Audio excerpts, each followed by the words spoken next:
Everyone, this is update for June 20, 2022, day 117 of the war and of the date update.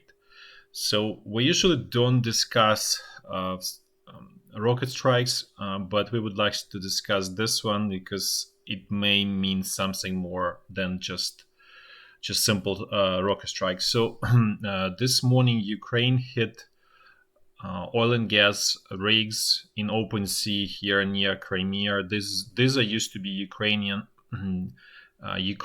sort of property, Ukrainian rigs. They were bought and built by Ukrainian government. But in 2014, when Russia captured Crimea, they took over these rigs as well. So this is, you see the area. So Ukraine hit these rigs this morning, damaged some of them. I think 3 of them were damaged. There were some casualties in the process. As a result, Russia vowed to attack Ukraine. The literal wording is to attack centers or decision-making centers in Ukraine.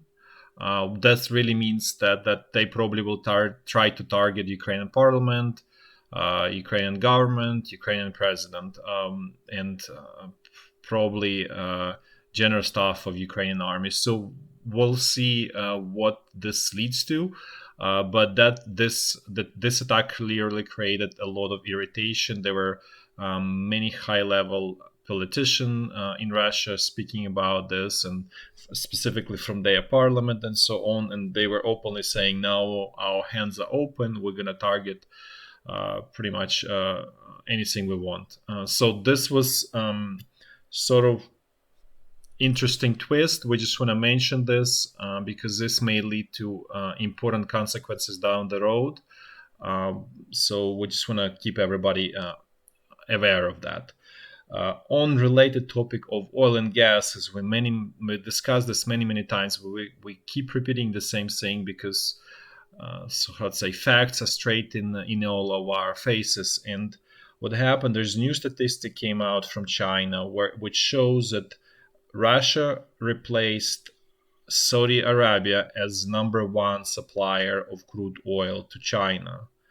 And the interesting fact that Russia is actually selling crude oil to China without any discount. The average price that China bought Russian crude oil was $122 or $121. Don't remember on top of my head, but that's essentially even slightly higher than the commodity exchange price in the US or in Europe. So as we can see, this simply doesn't work. Russia simply redirects its crude oil to China. As you can imagine now, China is Russia is #1 supplier in China, and then India is not far behind.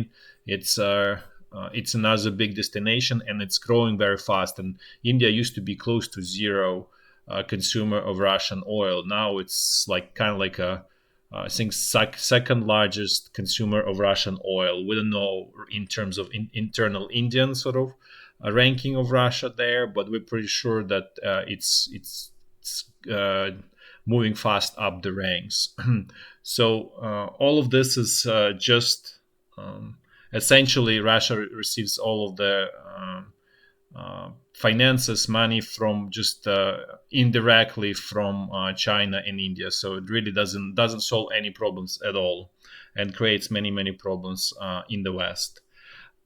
Then another topic that we would like to follow up is on Lithuania. If you remember, a couple videos ago, we discussed the fact that Lithuania stopped allowing Russian train traffic through its territory to Kaliningrad, which is Russian territory.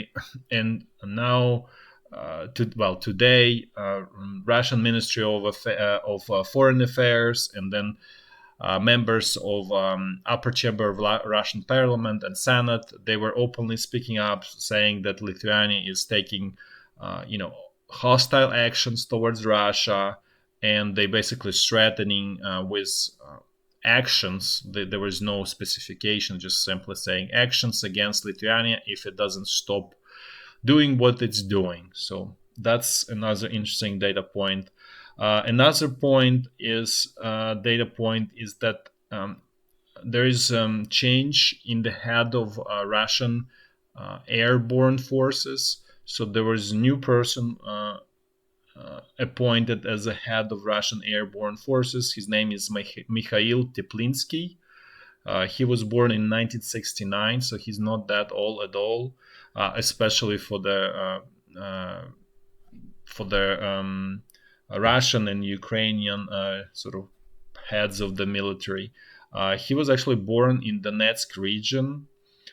He served in 106 Airborne Division.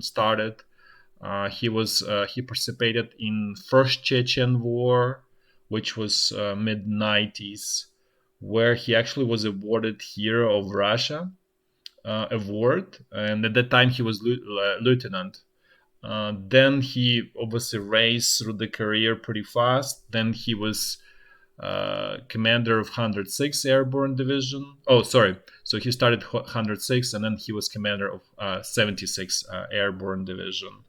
And then since 2015, he was actually involved in, let's say, commanding First Army Corps and Second Army Corps that were sort of fighting in Ukraine at the time for this captured territories of Ukraine. So now he's in charge of the Russian airborne forces, and as you can see, this is pretty capable commander overall. He knows the area pretty well. He's from there. He had tough experiences fighting in First Chechen War and then in Second Chechen War. He wasn't he rose through the ranks, so he has experience at the very basic level. So, and he's not old, so that's overall we would say that looks pretty capable commander if we just have objective assessment of the situation. Now let's do a walk through the front line in usual clockwise fashion from the north towards south and then west. As a summary for those who just don't want to wait for the whole situation around Severodonetsk remains very, very threatening for Ukrainian army, and Russian troops made some small advance, but that advance is actually making situation even worse. So if you want to wait, then just wait, and otherwise you kind of know the whole big picture what happened today. So let's actually look. Let's start from very north. As usually, there's exchange of artillery fire and this section where the front line goes along the state border. Now let's move south. Let's see what's going on east of Kharkiv. Situations here essentially the same. No changes, no essential changes. There are total rumors, in our opinion, probably maybe substantiated, maybe not, but we assign low credibility to those that, and they are coming from Ukrainian sources, that Russian troops are about to launch a new large-scale offensive with the goal of capturing Kharkiv. We are extremely skeptical about that.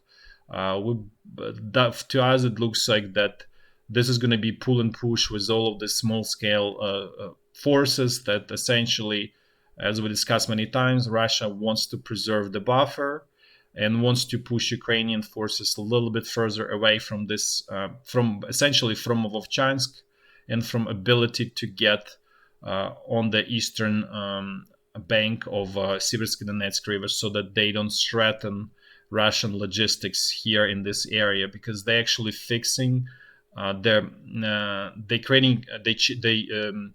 turning Kupiansk in a large logistical hub for the supply of Russian troops in Izyum, and then also mostly in Izyum area, but also probably some of it goes to all the way to Popasna and Severodonetsk.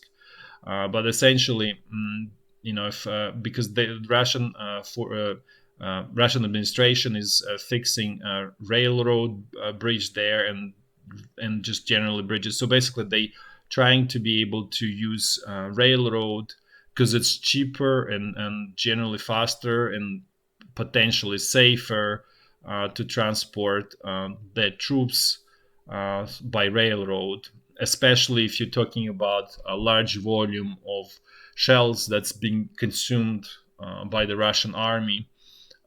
So the railroad is a perfect and ideal means of transportation. And as you can see, the it's all wired. It all goes through this area, right, which is Ukrainian Kharkiv region.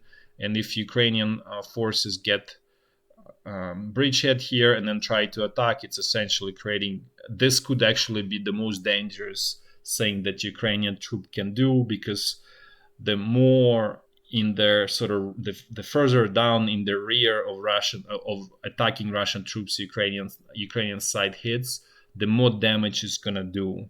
The damage is not gonna be immediate, but it's gonna be extremely profound. It's like basically like, if you hit somewhere close to their rear, which is what, let's actually maybe look back to let's just actually look at the big picture. So let's say Ukrainian troops there were some attempts to kind of hit right in the back of the Russian troops. That is very misguided sort of move. It doesn't really sort of create a problem for the Russian troops, because simply they can just turn back and just hit very strongly, and that's it. And sort of the problem solved for the Russian troops. But any attack that's very kind of like up north here, it's essentially like a nuclear bomb for the Russian supply and for these troops. And what is really even more dangerous for them in that case, that if they cut off from the fuel supply, they essentially will not even be able to sort of return and hit back, because there won't be enough supply of fuel. And essentially this can turn into total panic and total retreat with a lot of equipment abandoned. So this could be very potentially extremely dangerous attack, and Russian command realizes that pretty well. The question is if Ukrainian troops have the sort of ability to execute, which we question that, but Russian side even doesn't even want to give even like slightest chance for Ukrainian side to even sort of potentially try to execute on this plan. So for this reason, they're trying to push Ukrainian side from this Starый Saltiv and Rubizhne in this area. Now let's keep going. Let's see what's going on here at Izyum bridgehead. Situation here is stable. Nothing new, not even intense fighting, just artillery shelling at this point. Let's keep going, and let's look what's going on around Severodonetsk, which is the most dangerous right now area and situation for Ukrainian troops, and that looks somewhat promising for the Russian side.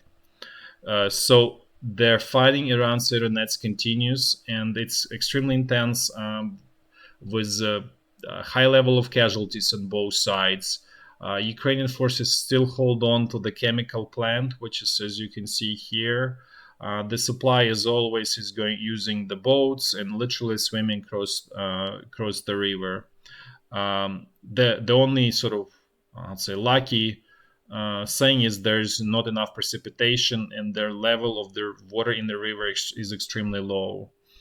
Now let's go back. Let's move. Let's see what's going on in the south. There was quite of a dangerous development today, where Russian troops managed to push Ukrainian forces all the way essentially to outskirts of Bila.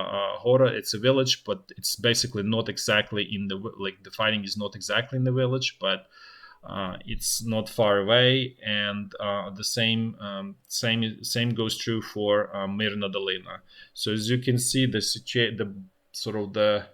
this salient is becoming more and more dangerous for Ukrainian troops, and essentially resupply of this salient for sure is getting harder and harder and harder, because essentially from both sides you have extensive artillery shelling of this region, which makes resupplying Ukrainian units down here in this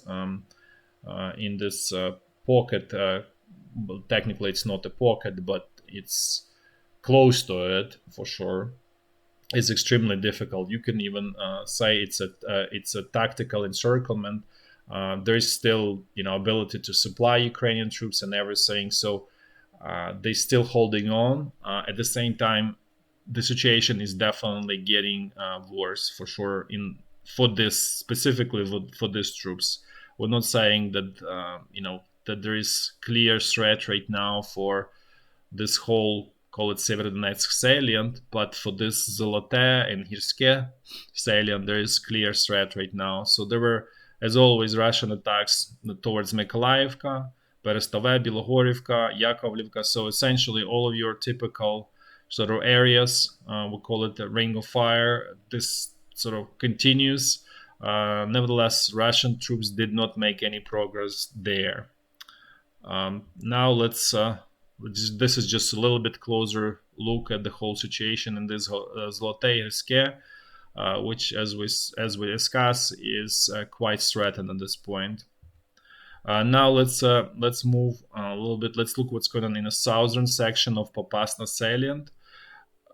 We have some information that Russian troops managed to sort of get into outskirts of Klynove, and basically the fighting going on in this village, somewhere in the village. We obviously don't have details where exactly.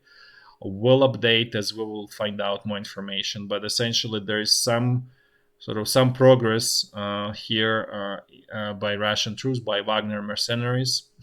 This doesn't sort of change situation meaningfully. It is nothing strategically important, but it's obviously not a positive development for Ukrainian forces. Situation here where there is much more more difficult situation for Ukrainian troops, where there is more real chance of encirclement, is actually stable. And this is probably because Ukrainian command brought in some reserves to Semihirya and in this area. So the Russian advances have stopped there.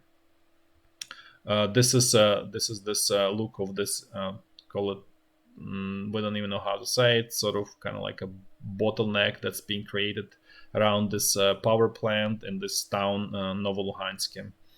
This is this village Klynove that we discussed.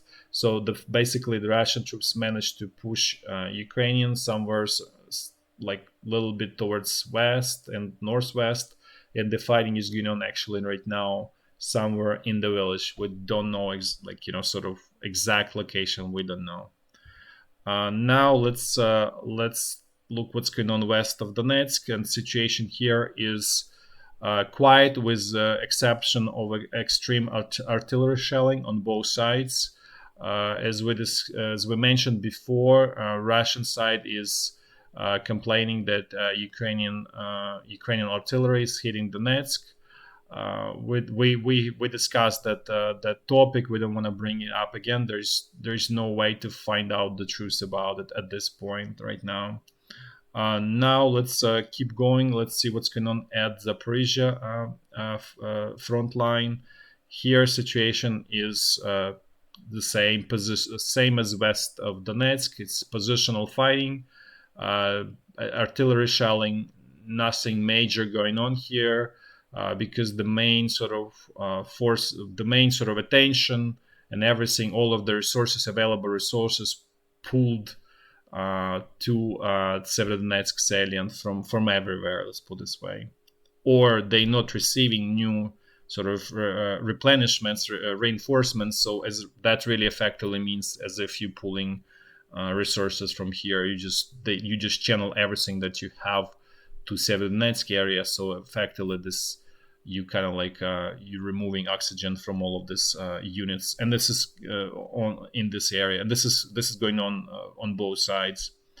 Now let's quickly look at situation at Kherson bridgehead, and it's the same as the Zaporizhia front line, the same as west of Donetsk.